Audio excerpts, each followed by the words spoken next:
What is going on, everyone? My name is Ava Moore. If you don't know me already, I'm an entrepreneur doing high-ticket sales at 18 years old. I'm also in college trying to manage everything. So in this video, I want to talk about 5 things that help me to stay disciplined and stay on track when things can get really tough. And for me, having structure and having a day-to-day kind of calendar that I can follow and have habits that help me be disciplined are things that have really led me to being successful in doing this while also being in college.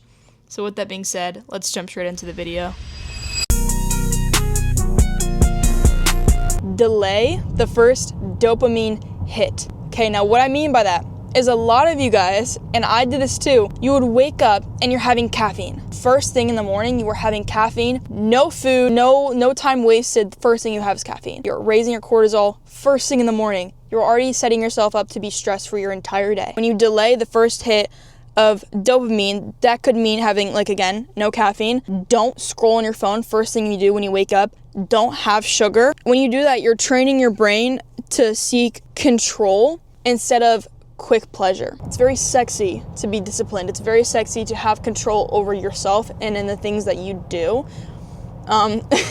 It's the truth. It really is.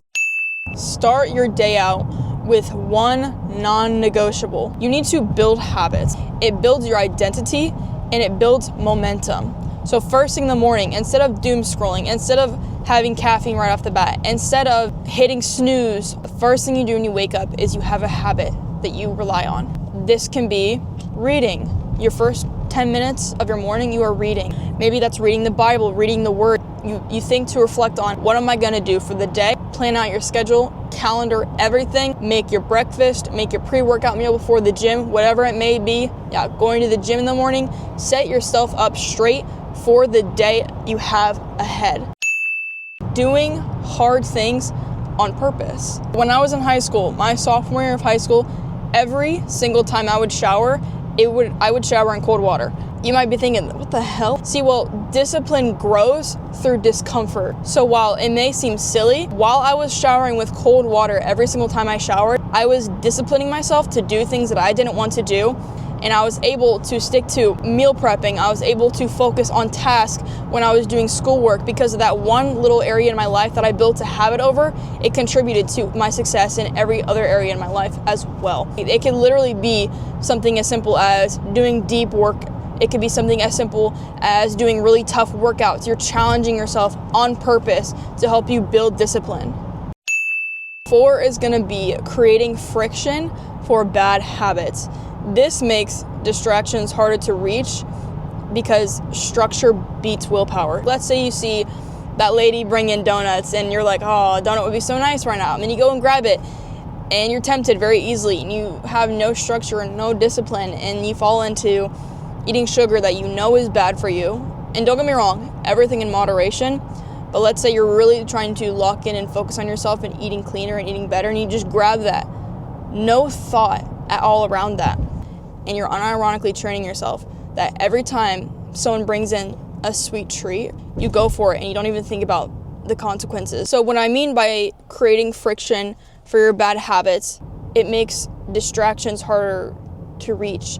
Meaning every single time, let's say the lady brings in her donuts, you go walk a lap around the office to remind yourself, okay, I could have a donut. I truly could, but I don't want to.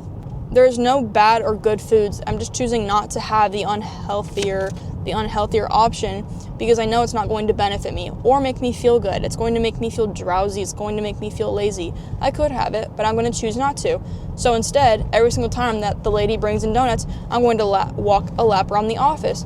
Or every single time she brings that in, I'm going to go and grab an apple and have that instead. And it's going to build a habit every single time so that when you see it, you're not even tempted by it anymore because cognitively in your brain, you know, okay, there's a sweet treat. I could have it, but I don't want to have it. I'm going to do something that will actually benefit me more instead.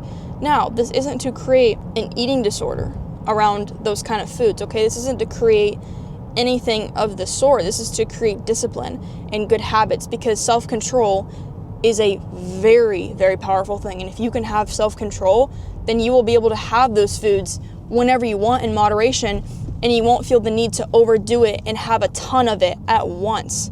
because a lot of people fall victim to that. I used to as well. I used to struggle with binge eating, so I know this first fucking hand. Trust me, I know this.